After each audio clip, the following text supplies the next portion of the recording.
All right, so I did the video of 5 things I hate about my VQ G37. So here are 5 things I love about it, because in the end, I love this thing. I hate when it doesn't work the best, but that's normally because of me. So here are 5 things I love about my 2008 G37. Number 1, up first, I'm just gonna say plain and simple, which some people might almost disagree because I see different things, but I've kept up with maintenance on this car. The reliability is very nice for these. I've had this almost 2 years, and I have never really had a problem with this car that I didn't cause upon myself, really, like literally ever. As long as you're doing your routine maintenance like you should, oil changes, you know, need to make sure you do, these cars are reliable. I've maybe burnt a little oil here and there, you know, that's just as of lately with modifying it, but it's nothing crazy. This car has never really been down. And the only times it has is because of stuff that I've done to it that was dumb, like taking the steering wheel out and just other problems. So it is really nice having a car that I don't have to worry about, oh my God, if I do this pull, is my engine gonna blow up, you know? I will say, with that being said, one thing I did hate about it is gallery gasket, but that's really, you know, it can happen, it can't happen. I've had it the entire time. This car has been very reliable the entire time. I've had it almost really no problems, which has been such a nice kind of thing in my mind, at ease. A lot less money to maintain it. You know, something like BMW engine that you got to really keep up on, you got to be almost scared of every day, or a Subaru turbo engine, it's just, you know, it seems draining. This I don't got to worry about.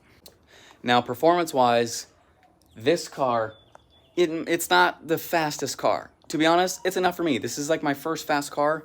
This has been fast. I love it. I might be around 330 wheel horsepower. But a thing I love about it is the red line. You know, with being an NA car, it is so fun to rev this thing out, especially because I got a 5-speed automatic. In gears for a long time, and it's fun to rev to almost 8,000 RPM. You know, I go to 8,000 sometimes with my tune. These redline at about 76, 7,800 for most of them with the VHR, and it is so much fun to be able to rev it out and hear that engine go through the entire RPM range, because it's just such a fun feeling to be able to go so high in gears all the time and just keep pushing it, keep going through. It's a really fun feeling, you know. A lot of turbo supercharged cars, you know, they can't really that high. The big American V8s, you know, those things can't 2,000 less RPM sometimes compared to this almost 8,000, and it's fun. It's a really fun part of this car that I really like. And this one is very opinion based, but to be honest, I love the styling. I think the G37 Coupe is a very, very good looking car. At first, I didn't know how much I liked it. You know, I kind of got it because I was like, okay, decently reliable, but these things look good when they're done right and they're not just clapped out, you know?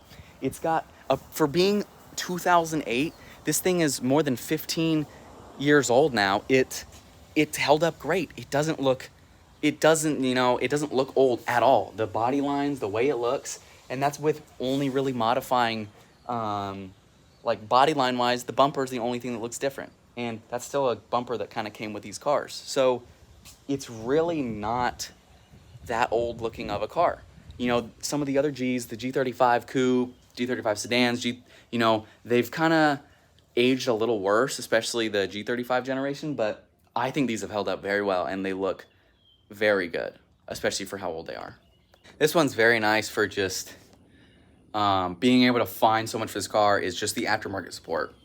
You know, these cars already have so much aftermarket support, and then on top of the fact that the Z generation, similar to this one, also with the same engine, was out for 15 years, there is so much aftermarket support for these cars. There's so much available out there. You know, Z1 alone has so many products for this car that just make it so much easier, and you can really, these things can be built so differently, and all of them can really have their own style because of the amount of aftermarket support for these cars.